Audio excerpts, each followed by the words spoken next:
Muito bom dia a todos os nossos telespectadores, a toda a nossa família Canção Nova.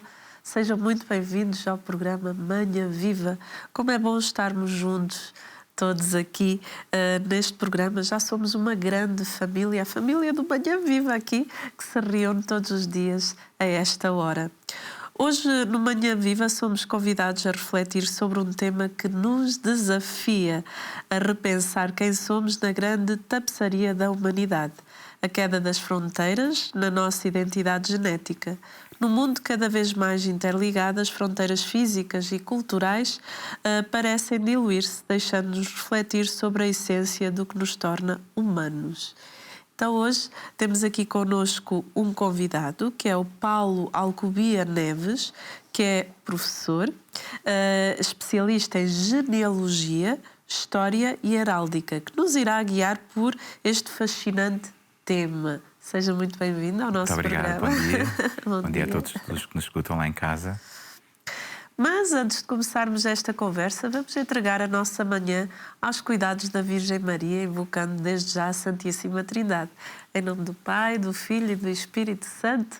Amém. E eu quero entregá-lo a si, à sua família, entregar todas as intenções do seu coração aos cuidados da Virgem Maria. Ela, como diz o nosso querido fundador, Monsenhor Jonas, ela que é quem tudo faz na Canção Nova. Eu acredito que ela é quem tudo faz na sua vida aí em casa. Então que ela possa ser essa grande intercessora das suas intenções, da sua família, junto de Deus que é Pai. Então convido a rezar comigo esta Ave Maria, que seja uma Ave Maria rezada com fé, com o coração, e eu acredito que a nossa mãe, porque temos mãe, como diz o Papa Francisco, acredito que ela ouvirá o nosso coração, o nosso clamor. Rezemos todos juntos. Ave Maria, cheia de graça, o Senhor é convosco. Bendita sois vós entre as mulheres, bendito é o fruto do vosso ventre, Jesus.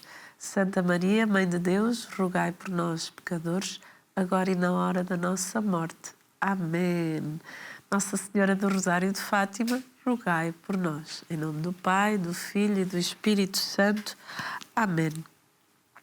A humanidade, ao longo dos séculos, tem vindo a experimentar uma contínua transformação na sua identidade genética. As fronteiras, que outrora delimitavam povos, línguas e culturas, têm vindo a esbater-se, impulsionadas por migrações, trocas comerciais e avanços tecnológicos. A nossa identidade não é mais uma linha reta, mas uma teia complexa de história e origens. Cada ADN carrega vestígios de povos que se movimentaram, que se misturaram, que se fundiram em busca da sobrevivência e do progresso. A ideia de fronteiras na nossa identidade torna-se cada vez mais obsoleta, substituída por uma compreensão global e integradora. Então, vamos falar aqui no nosso primeiro bloco sobre genealogia. Palavra difícil, se calhar, mas hoje vamos saber um bocadinho mais em que consiste a genealogia. E para isso tenho aqui o professor Paulo, que veio estar connosco para nos falar sobre esta temática, mas antes disso, para quem está lá em casa e eu possa conhecer um bocadinho mais, quem é o professor Paulo? Bom, enquanto genealogista, eu diria que comecei a estudar as origens da minha família desde muito novo. Aos 11 anos já era leitor da Torre do Tombo, portanto já fazia investigação no arquivo, em vez de estar em casa a brincar com os carrinhos, já metia no autocarro. Ainda hoje não percebo, porque quando o meu filho fez 11 anos eu pensei, como é que eu com esta idade ia para um arquivo fazer investigação? Mas tive a sorte na altura de apanhar uma diretora de sala, a doutora Francisca, que me acompanhou, que me ensinou a escolher as obras que eu precisava, que me ensinou também os rudimentos da paleografia, porque a consulta destes documentos mais antigos nem sempre é de fácil leitura. Sim. E fui desenvolvendo essa aptidão. Quando eu cheguei aos 18, os meus amigos queriam todos tirar a carta, eu queria ter a idade para poder ir à Biblioteca Nacional, porque não tive na Biblioteca Nacional a mesma sorte que tinha tido na Torre do Tombo. Faço 60 anos para o ano que vem e continuo com este bichinho. Foi algo que me acompanhou ao longo da vida, com muitas pesquisas, com muitos trabalhos desenvolvidos. Já levo 12 obras publicadas, praticamente todas ligadas à genealogia, à história de família, à história local, ao património local, mas, de certa forma, todas elas se interligam com esse mote comum que são as famílias e a sua história, porque são os homens que fazem a história e, portanto, os homens estão integrados em famílias. Logo, estudar a história das famílias, no fundo, é estudar toda a história de uma comunidade, de um povo, de uma região. E um povo sem história é um povo sem alma, não é? Sem alma, com certeza. Até onde se pode recuar numa genealogia e onde podemos começar a busca? Bom, nós podemos começar uma busca por algo muito simples, que é pedir uma certidão de nascimento dos nossos pais, e muitas vezes uma simples certidão de nossos pais já nos vai dar a conhecer aquilo que são os nomes dos nossos bisavós. E muitas pessoas não sabem, ou Sim. porque perderam os pais novos, ou porque nunca calhou em conversa, não sabem como é que se chamavam os bisavós.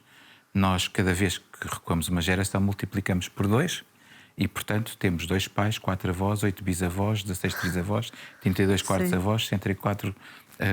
portanto, o número vai sempre multiplicando e, de repente, nós percebemos que há 100 e poucos anos, se calhar tínhamos 256 pessoas vivas, das quais nós descendemos de todas.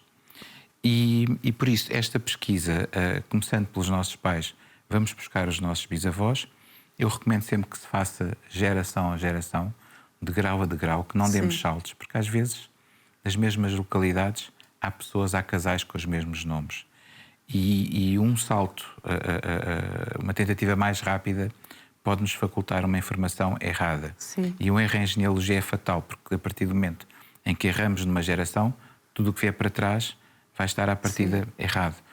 E então, nós aqui o que fazemos é, precisamente, ir pedindo as certidões. Bom, depois há aqui uma segunda questão que me parece importante para quem estiver lá em casa e estiver a iniciar uma pesquisa, é, a partir de 1910, 1911 para trás, a maioria, eu diria 90% dos artigos, segundo a última atualização, 90% dos livros de registros paroquiais já estão disponíveis online e podem ser acedidos gratuitamente. Portanto, aquele primeiro passo de pedirmos as certidões dos pais ou dos avós, partindo do princípio que os avós já nasceram depois de 1910 ou 1911, que é quando o registro civil é mais vulgarizado, ele já existia anteriormente, mas daí para trás, com as informações que nós recebermos das certidões dos nossos pais e avós, vamos poder começar a recuar. E vamos recuar até muito longe. Sim, sim. Ou seja, podemos recuar até ao século XVI, que é quando começam a surgir de uma forma mais comum os registros paroquiais, os batismos, os casamentos e os óbitos. Sim. Mas, obviamente, depois vamos encontrar problemas, porque há paróquias onde os livros, ou porque as invasões francesas os destruíram, ou porque houve um incêndio na igreja, pronto. Depois, às vezes, há paróquias onde não conseguimos ali encontrar o livro. Se calhar em Lisboa, por causa do terremoto. Do terremoto também, sim, perderam-se muitos livros, de facto. Por isso, é uma caixinha de surpresas, mas muito interessante. É uma pesquisa que precisa de muita paciência e é minuciosa, não é? É muito minuciosa, é muito detalhada. Depois, a partir de certa altura, começamos a querer saber também o meu quinto avô quantos irmãos teve e que filhos é que teve. E, portanto, começamos nesta parte inicial, normalmente é assim que começamos a fazer uma genealogia ascendente, ou seja, quem foram os nossos antepassados, mas depois vamos buscar os colaterais. E os colaterais são, precisamente, os descendentes dos irmãos daqueles de quem nós descendemos. E isso muitas vezes ajuda-nos a explicar. Eu tenho a certeza que todas as pessoas que me estão a ouvir e que vivem na província já por vezes foram abordadas por alguém que dizia: tu ainda és meu primo. Porquê? Porque o avô tratava o avô por primo. Mas grande parte das vezes já se perdeu o conhecimento. As pessoas já não sabem se somos primos, sim, temos o mesmo apelido, ou alguém tratava por primo, mas já não se sabe se era um bisavô comum, se era um trisavô, pronto. E a genealogia descendente vai permitir, precisamente, fazer essas ligações todas. E isso é extraordinário, porque conseguimos, de facto, perceber.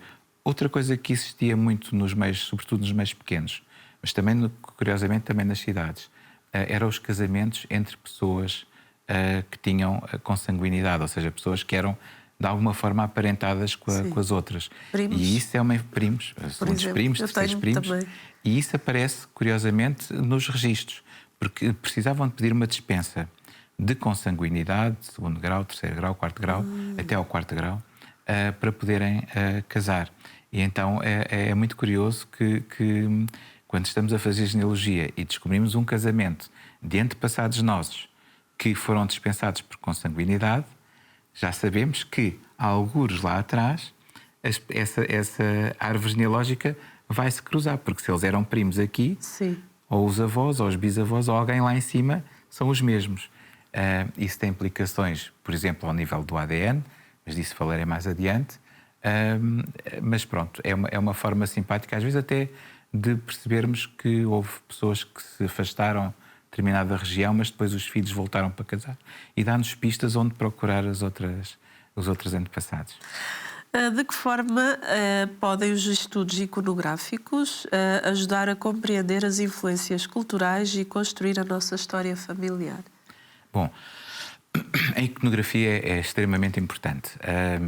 Nós, muitas vezes, deixamos partir aqueles que nos são mais queridos sem que identifiquem as fotografias de família e depois, a partir de certo momento, já não há ninguém que consiga identificar. Portanto, lá para casa, quem tiver álbuns de família antigos e tiver uma avó ou uma tia já mais velhinha que conheça, escrevam nas costas, de preferência em caneta, não carreguem muito para não danificar, mas escrevam os nomes daquelas pessoas.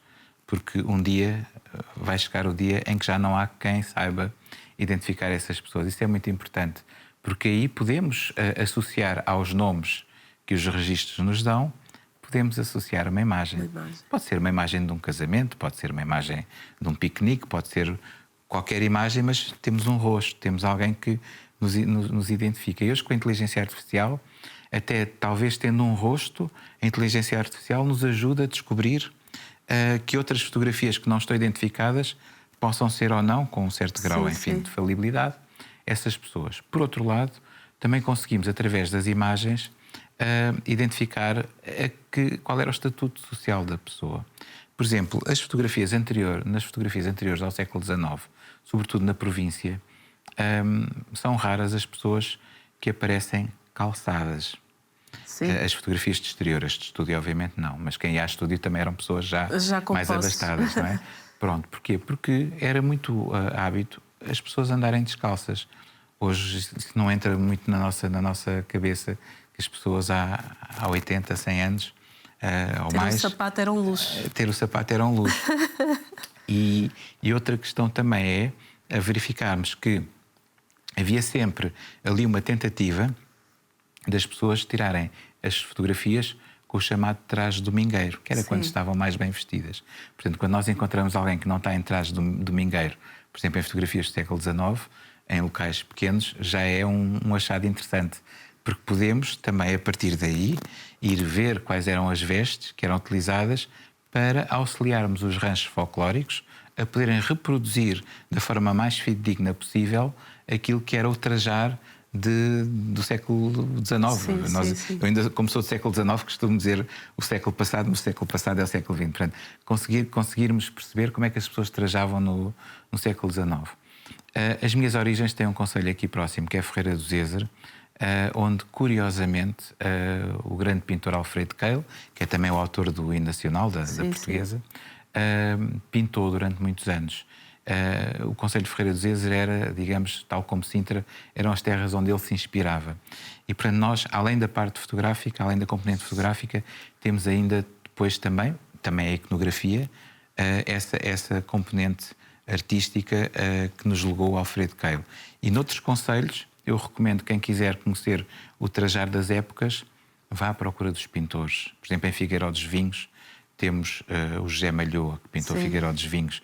Portanto, temos o Henrique Pinto, há todo um conjunto de pintores que esta região aqui, de Orém, de Torres Novas, com o Carlos Reis, por exemplo, toda esta região, graças a Deus, felizmente, teve muitos e bons pintores e, por isso, além das fotografias, há aqui este plus que são as pinturas. professor Paulo vai sempre ver de forma diferente as fotografias e as pinturas. Tem um olhar Tem um olhar diferente. Obviamente que aprecio a componente artística, mas depois há todo um conjunto de elementos, eu diria, etnográficos que nos são transmitidos através dessas imagens. Por exemplo, a volta do Síria de Ornes. Dornes é um santuário também aqui da região, fantástico, muito antigo, ao qual acorrem todos os anos cerca de 35 paróquias que vão em louvor de Nossa Senhora do Pranto.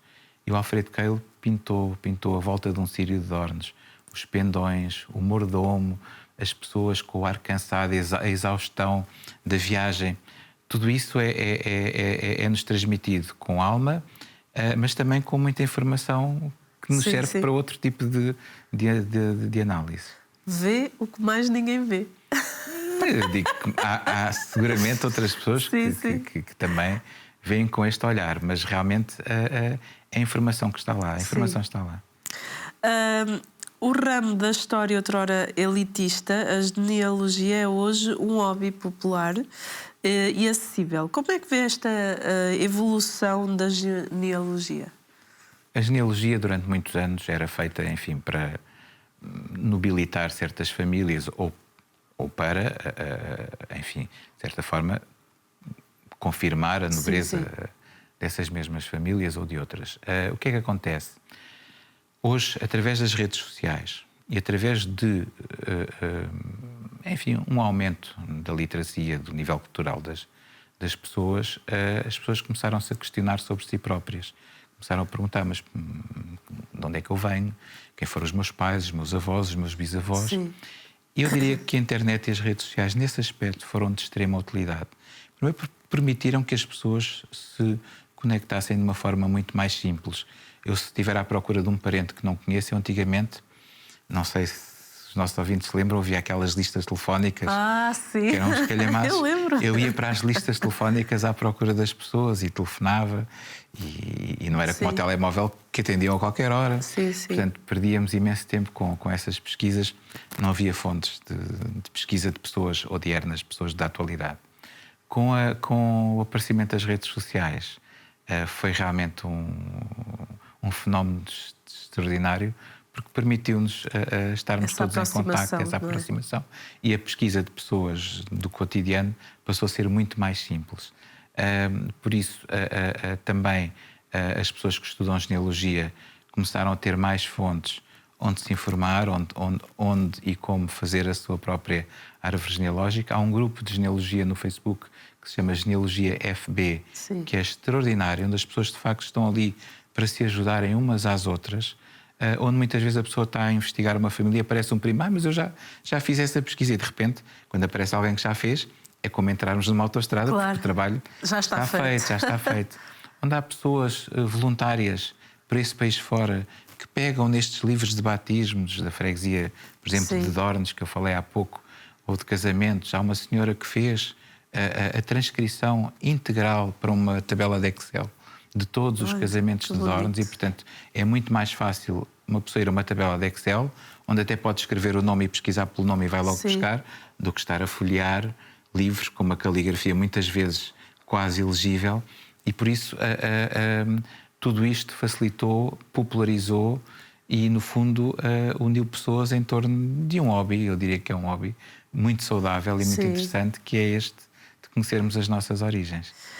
Como é que se relaciona a heráldica com a genealogia? Mas antes de falar desta relação, explico que se calhar lá em casa não sabem o que é isso da heráldica. Muito bem. A heráldica, enfim, existe a heráldica corporativa, existe a heráldica religiosa, mas neste caso específico eu vou falar da heráldica familiar. Portanto, a heráldica familiar, as cartas de armas eram precisamente, enfim, um reconhecimento que os reis davam a certas pessoas por feitos que tinham tido, ou reconhecimentos por descenderem de pessoas que as tinham obtido anteriormente. E daí vem aquilo que nós chamamos de brasões. E, portanto, a heráldica ajuda-nos a perceber, para já, é uma forma de expressão artística muito interessante.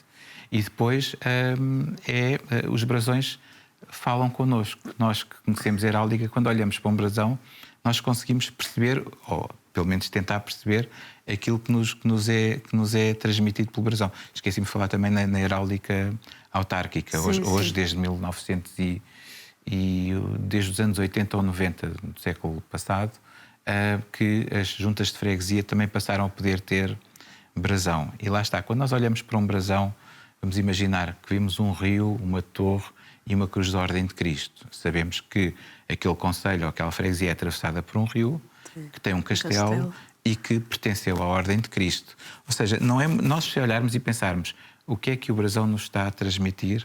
Pronto. Depois, em termos das origens familiares, é claro que, e aí é curioso, porque quando nós chegamos à conclusão que há 100 anos atrás tínhamos 124, 248, um número grande de antepassados, vamos sempre encontrar nesses uns mais fidalgos, outros mais modestos, Sim. Mas encontramos tudo. Há um soneto do Abade de Jazente que diz mesmo que, chegando em tempos muito recuados, descendemos da pessoa mais importante e da pessoa menos importante, enfim, generalizando um bocadinho, que viviam em determinada época, e descendemos todos dessas mesmas pessoas, ou seja, somos todos, de certa forma, aparentados.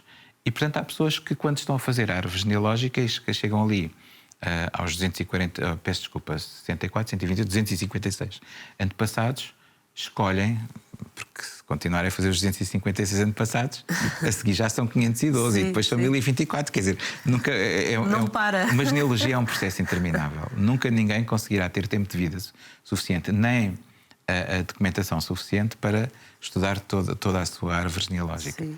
Há pessoas, a minha base de dados tem 50 mil nomes. Portanto, há pessoas que mesmo assim conseguem ir longe, não é? Mas não conseguimos nunca fazer isso. E, portanto, em determinada altura, temos que fazer escolhas.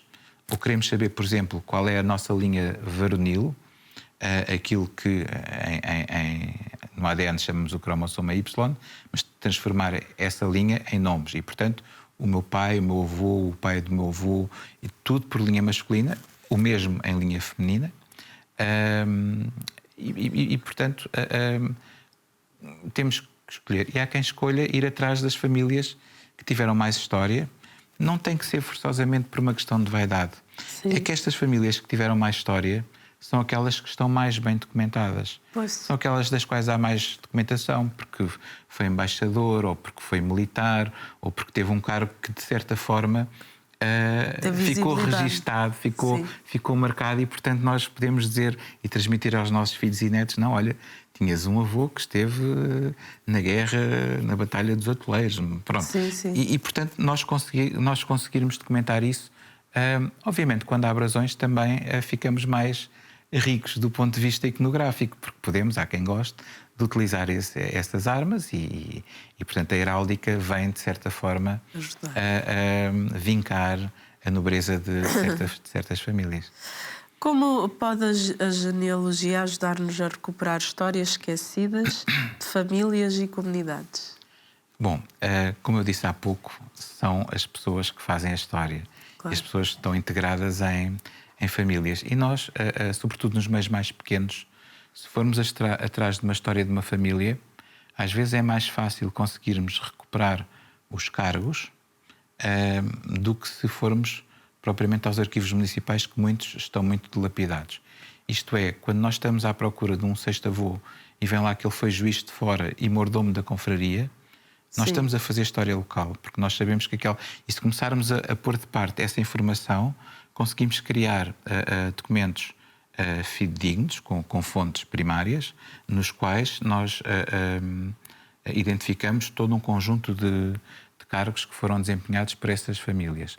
A história das comunidades é feita disso mesmo, das famílias, dos cargos que desempenharam, dos casamentos,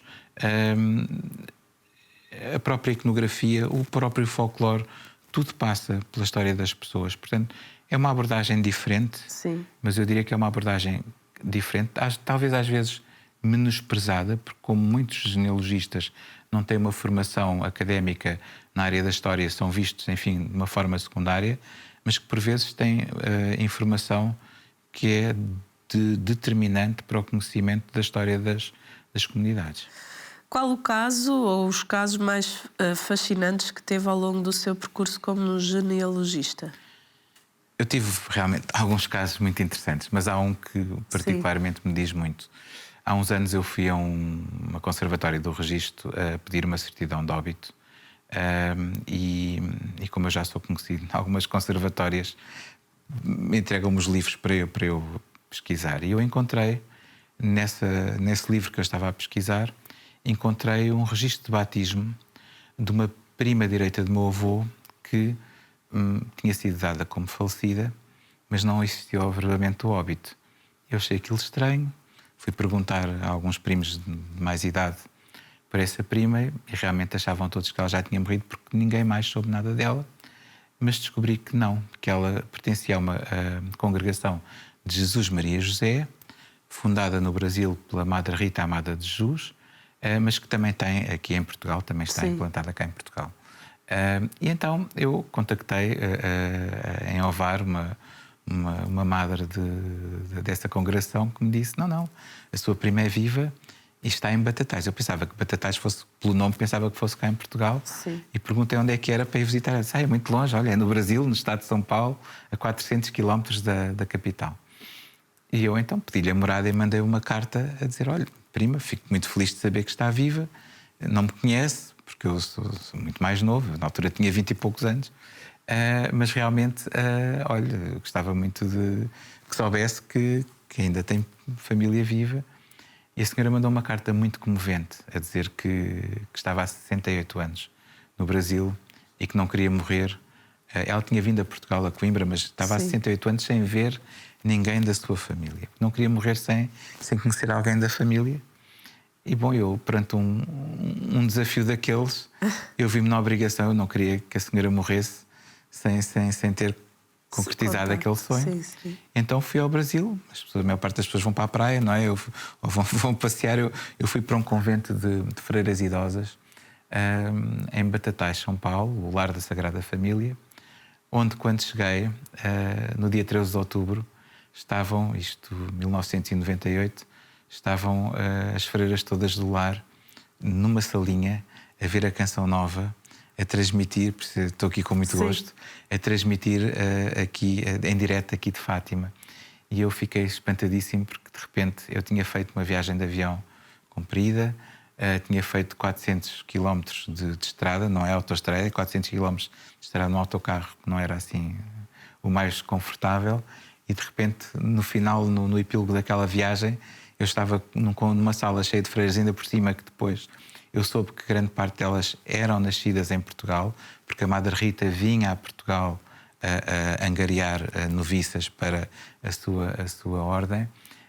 E foi muito comovente e fascinante perceber que tão longe, e graças à Canção Nova que eu conheci nesse dia, não sabia da existência, nessa altura, estamos em 97 ou 98, estava a ser transmitido Fátima, que no fundo, tendo as minhas origens aqui em Tomar e Ferreira de Zezer, era a minha região que estava ali também.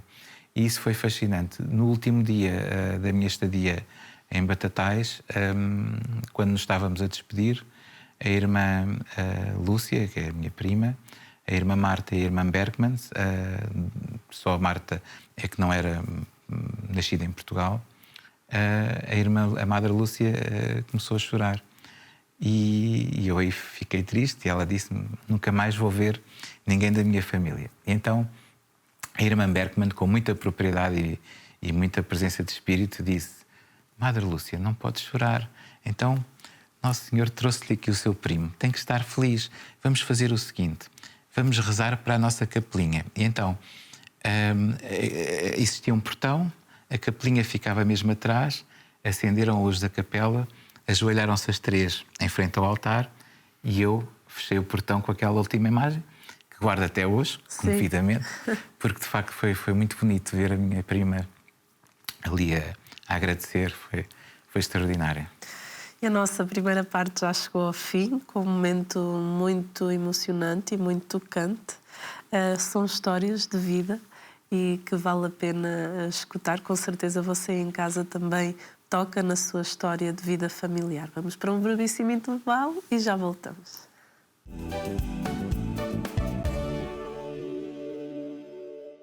Olá a todos, sejam muito bem-vindos à segunda parte do nosso programa Manhã Viva. Hoje estamos a falar sobre genealogia, em que temos aqui connosco o professor Paulo, em que, com certeza, aí em casa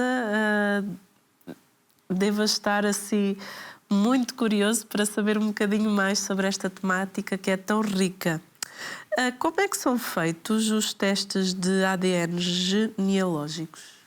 Muito bem, hoje em dia os testes de ADN genealógicos estão muito popularizados, estão a um preço bastante mais acessível do que estavam há uns anos atrás e, portanto, há realmente muitas pessoas que aderem aos testes. São testes que nos dão uma informação muito única, rica, muito rica e pessoal. O teste é muito fácil de fazer, portanto, colocamos um cotonetezinho na bochecha e ficamos ali 1 minuto a recolher saliva, colocamos num tubinho, depois dentro de uma embalagem e mandamos. Ao fim de 1 minuto estamos a enviar um bocadinho de saliva que nos vai dizer de que forma é que somos primos com pessoas que até são nossas amigas às vezes e nós não sabíamos que éramos familiares dessas pessoas. É extraordinária a quantidade de informação que nós temos num bocadinho de saliva. É verdadeiramente impressionante. Mas dizendo eu, estes testes vão-nos dar, eu diria, 3 tipos de informação. Vão-nos dar, enfim, a descrição do nosso ADN, uma parte mais científica. Sim. Vão-nos dizer quais são as nossas origens étnicas de uma forma estimativa, porque é feito com base nos dados que eles têm. Sim. E esses dados estão constantemente a ser atualizados. Nunca são dados 100% verdadeiros, porque para isso tínhamos que conhecer as etnias de toda a população humana, mas são indicadores, e assim que indicadores, curiosamente, até refletem, de certa forma, os povos que passaram pelo território português. Portanto, normalmente um português que faça um teste de ADN vai ter ali uma determinada percentagem de povos do norte da África, uma determinada percentagem de povos germânicos, dos povos, enfim, do tempo das invasões bárbaras. Vai ter aqui, portanto, vai-se refletir também ADN italiano, embora o ADN da Itália aparece dividido em várias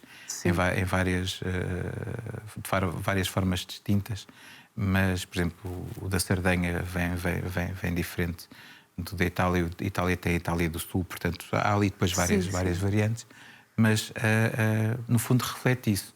O que é que acontece? Às vezes há pessoas que depois têm outro tipo de etnias que não são esperadas e que são muito curiosas e depois vão investigar. Eu já fiz testes a um amigo que achava que tinha uma trisavó macaense e, de facto, o teste veio comprovar que ele tinha origens, portanto, que se identificavam com essa região. E depois há a terceira parte que são os parentes, os parentescos. E os parentescos são realmente extraordinários. Portanto, a componente, enfim, da descrição do nosso ADN, depois a componente dos nossos parentes e depois a componente das etnias. São estas as 3. Na dos parentes é realmente muito, muito interessante. Para quem queira também saber questões de saúde, há um pacote extra que pode ser adquirido e que diz o que é que o nosso ADN herdou de possíveis doenças. Mas as pessoas devem ler isso com cuidado, porque são apenas projeções de doenças que poderemos vir a desenvolver ou não, e obviamente que há doenças que não decorrem do ADN, há doenças que um fumador compulsivo tem mais tendência para desenvolver uma doença que não tem que forçosamente ter que ver com o ADN que recebeu dos seus antepassados. Existe um vídeo a circular na internet, não sei se já viu, que várias pessoas fazem o teste de ADN. E depois revela as diferentes etnias e que aquilo é revelador. Esse vídeo foi extremamente bem concebido. É de uma empresa que também faz testes, que é o 23andMe, que é muito popular também. Eu diria que o MyHeritage é aquele onde nós podemos encontrar mais primos, além de ser o mais barato, é aquele onde nós encontramos mais primos portugueses. Portanto, estamos à procura de famílias de origem portuguesa, mas o 23andMe fez esse anúncio que foi excepcional, e esse anúncio reflete em parte, não na totalidade, reflete em parte aquilo que realmente são os nossos testes de ADN. nós vamos encontrar origens e parentescos e informação que realmente nós não conhecemos. Porque, repare, eu comecei este programa por dizer precisamente que muitas vezes as pessoas não sabem o nome dos bisavós, que é uma geração tão próxima de nós. Para quem faz isto, bisavós é logo ali ao virar da esquina. E, portanto, aqui vamos encontrar muito mais informação e lá está. E depois é importante desenvolver esse conhecimento. Eu o que faço eu dou apoio às pessoas que fazem os testes de ADN no sentido de ajudá-las a identificar os resultados, e posso dizer também que já consegui solucionar 3 casos de pessoas que foram adotadas em crianças e que queriam conhecer os pais, e eu, através dos resultados de ADN, consegui, através de uma metodologia que eu utilizo, consegui identificar os pais.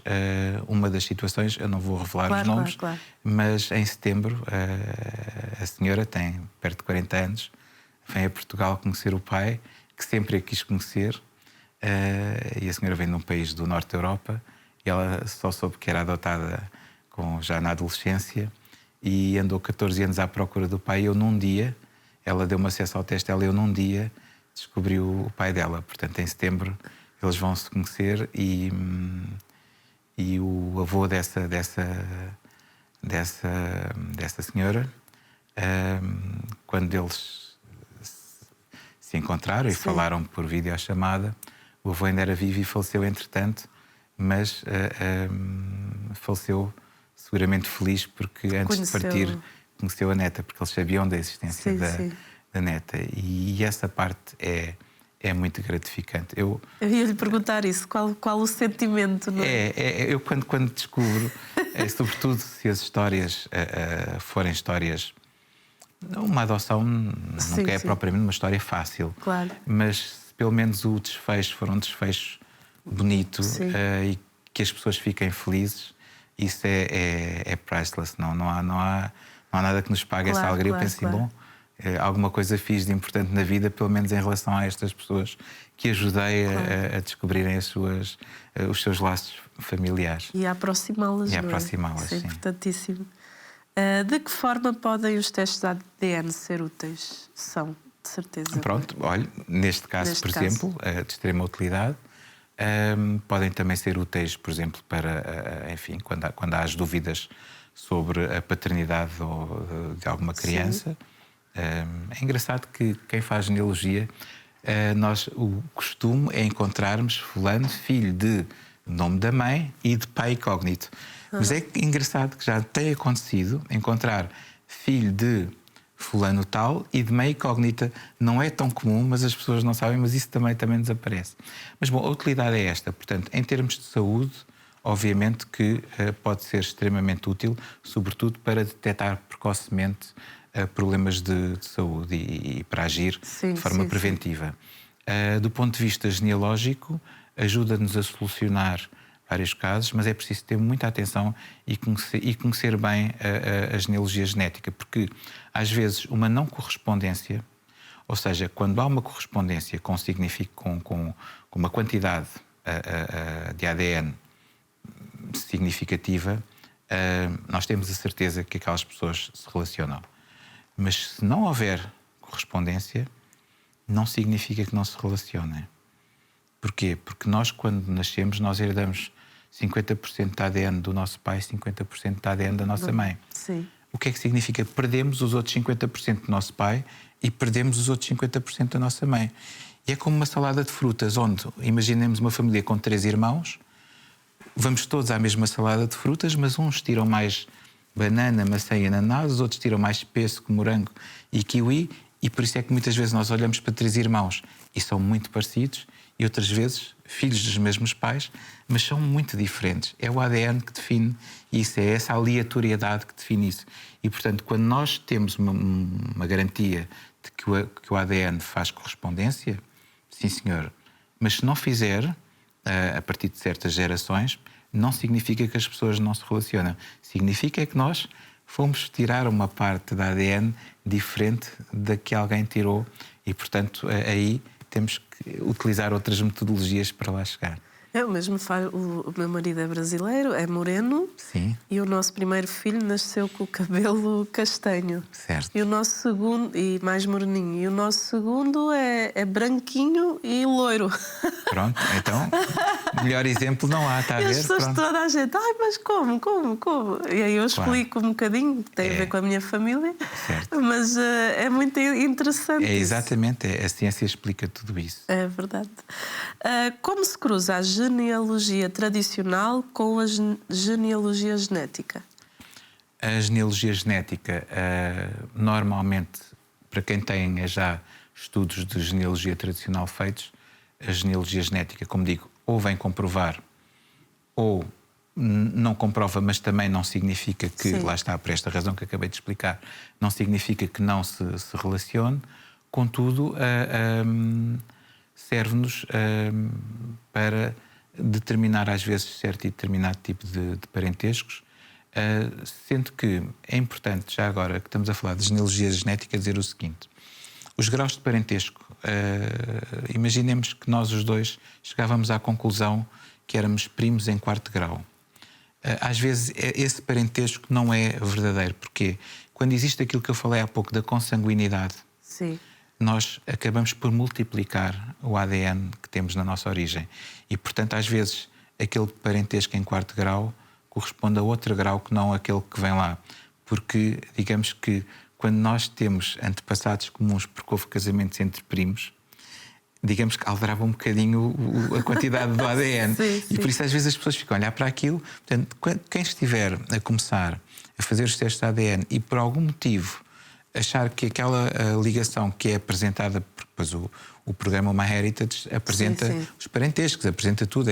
O programa está muitíssimo bem feito.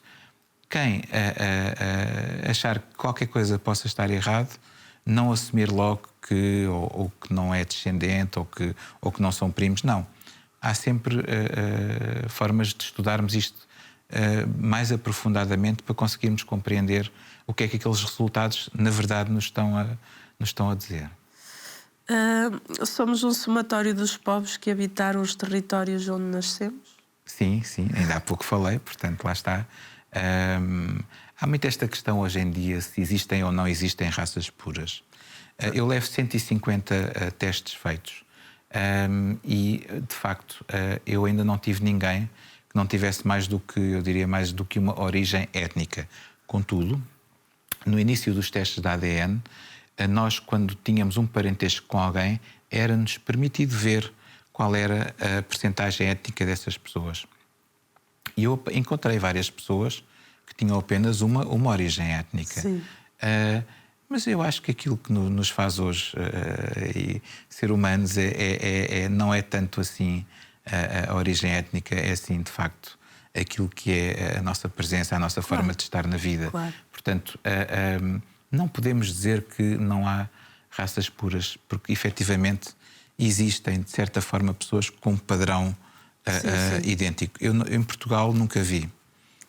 Também pela nossa história. Também não é? pela nossa história, com certeza. Mas acho que as pessoas não têm que se preocupar com isso. Têm que se preocupar, de facto, em saber conviver e interagir entre todos. Claro. Isso é o mais importante. Pode a genética revelar conexões entre pessoas de diferentes países? Sim, eu posso vos dizer que quando começou a guerra na Ucrânia, eu fui ver o meu teste, porque eu tinha uma casa disponível, uma casa de campo, de família, e fui ver se tinha algum parente na Ucrânia. E tinha 2 parentes na Ucrânia. Tenho 1770 ou 1780 pessoas que deram matches comigo, porque são parentes de até há 50 gerações atrás. Portanto, e descobri 2 pessoas na Ucrânia. E mandei-lhes mensagens. Uma senhora chamada Anastácia, que estava na Polónia, mas que tinha emprego, tinha uma oferta de emprego para ela e para o marido, porque os ucranianos, quando têm mais de 3 filhos, os maridos ficam dispensados da guerra. E então precisavam de dinheiro para comprar o avião para a Irlanda. Então fizemos um crowdfunding em família e pagámos-lhes os bilhetes para eles irem para... Ajudámos a pagar os bilhetes para irem para a Irlanda. E um outro sujeito que continua na Ucrânia, na cidade de Odessa, um senhor chamado Igor, que tem uma rede de padarias e, portanto, ele diz que a forma dele de ajudar o país é fazer o pão para a população e para os soldados, e, portanto, ele está dessa forma a ajudar o país dele, mas que assim que a guerra terminar, a primeira coisa que quer fazer é vir a Portugal, conhecer aquele primo estranho lá de Portugal, lá do outro lado da Europa, que disse ao primo: olha, venha para cá que tem aqui uma casa onde ficar. Pronto, ele ficou muito sensibilizado com isso. A filha estuda em Inglaterra, já me veio cá visitar. E portanto, sim, temos família em todos os países. Ai, que bonito! É. E como é que foi encontrar essa prima? Foi muito interessante, porque até de repente, as pessoas ucranianas com que nós lidamos no dia a dia, normalmente são loirinhos, de olhos claros, pele branca, e ela não, ela parecia portuguesa. A primeira reação quando olhei para ela, mas portuguesa, espanhola, que parecia assim uma pessoa aqui. Sim. E eu disse: mas o teu pai é assim? Não, eu também, lá no meu país, eu sou estranha, porque sou assim. Contudo, o senhor fez a genealogia, avós, bisavós, portanto, ela herdou algum gene, provavelmente de algum português que tenha ido nas invasões francesas. Não se esqueçam que as invasões francesas foram até à Rússia. Portanto, algum português que integrou o contingente militar. Estou aqui a dar uma hipótese. Sim, claro. Existem milhentas, não é? Pronto. Mas a verdade é que realmente ela tinha um aspecto muito mais de portuguesa do que de ucraniana. Foi muito engraçado. E achei curioso também, porque ela vinha mesmo com aquele sentimento de família, como se toda a vida eu tivesse conhecido os pais e os avós, e na verdade isto foi tudo um contacto muito, muito fortuito graças a este teste e à tragédia que é uma guerra. Sim, qualquer que seja. Os testes de ADN podem conter resultados inesperados? Se sim, o que é que se pode fazer quando isso acontece? Eu já fui adiantando um bocadinho sobre isso. Ou seja, às vezes os testes de ADN têm resultados que não são aqueles que nós esperamos. Imaginemos alguém que faz um teste e descobre que o pai ou a mãe não são aqueles que vem registado. Isso pode acontecer. Também pode acontecer o seguinte, e aqui não tem tanto a ver com o inesperado, que eu já acabei por falar, portanto, tem a ver com outras questões. Hoje em dia, quando há um crime, as provas do crime incluem a recolha do ADN. Sim.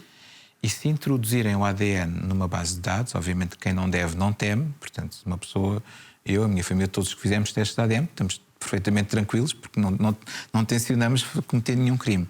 Mas se algum familiar nosso cometer um crime, e pode ser um familiar distante, através se a entidade, se a autoridade colocar esse teste, e hoje em dia já há países onde isso acontece, colocar esse teste numa base de dados, a polícia, com a ajuda de uma pessoa, por exemplo, como eu, que sei interpretar os dados, consegue, de certa forma, filtrar e chegar ao criminoso ou chegar ao ramo familiar do criminoso. Portanto, hoje o ADN já tem esta particularidade e cada vez vamos ter mais situações deste género. Há uma série na Netflix que é de um caso, creio que na Suécia, um crime que foi solucionado ao fim de quase 20 anos, porque existia uma amostra de ADN e através da amostra de ADN, é uma série baseada num facto real,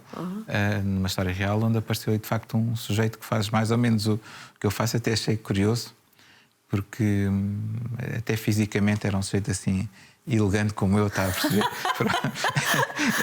E achei imensa piada, porque a metodologia dele eu não o conhecia, não é? E a metodologia dele era muito semelhante à minha, e ele conseguiu resolver o crime. Contudo, eu ainda fiquei ali com uma dúvida, porque o ADN pode ser, quando são gêmeos verdadeiros, o ADN pode ser igual. E, curiosamente, o criminoso que foi detido, no último episódio, ele tinha um irmão gêmeo. E eles não focaram isso. E eu fiquei a pensar, se fosse eu, porque um já tinha cadastro e o outro não. Mas se fosse eu ainda iria tentar perceber qual dos dois. Porque aquele ADN tanto podia pertencer a um irmão como ao outro.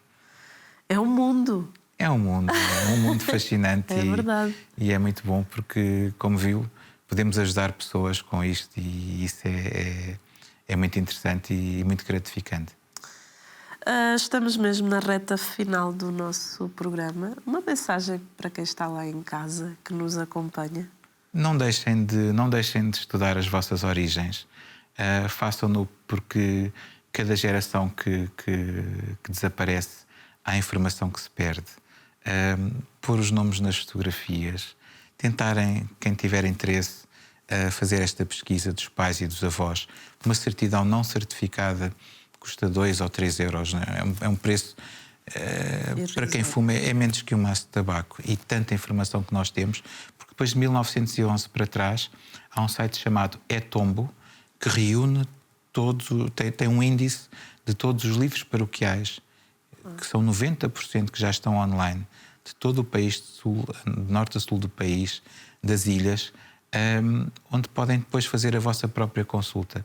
É um processo de autodescoberta fascinante. Já dei com pessoas nos arquivos, quando encontram o nome daquele avô, ou quinto avô, ou sexto avô que estão à procura, é quase como se estivessem no futebol a festejar um gol, porque levantam-se da cadeira em silêncio, porque nós nos arquivos estamos em silêncio, mas quando eu vejo alguém fazer isso, eu já sei, pronto, encontrou mais um antepassado que procurava.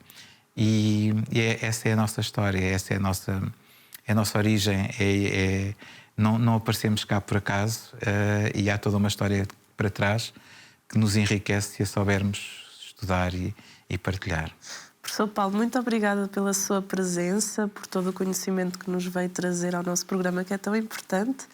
E assim que está aí em casa, o nosso bem-aja por ajudar a Canção Nova a levar programas como estes, tão ricos, até si. Assim me despeço, até ao próximo programa, se Deus quiser.